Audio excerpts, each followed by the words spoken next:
Some common objections that you may run into with our linear cutter line.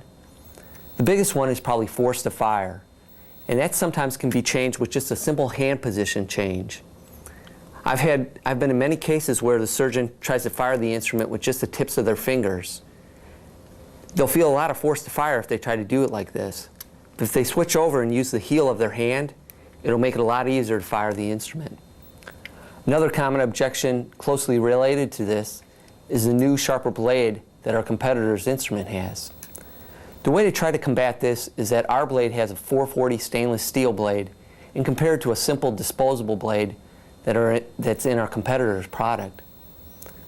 Another issue that our competitors bring up is cross-contamination of the instrument. The way you want to handle this is with talking about our drivers and the driver rebuttal. What I mean by this is that any part of the instrument that comes in contact with diseased tissue is going to be contaminated.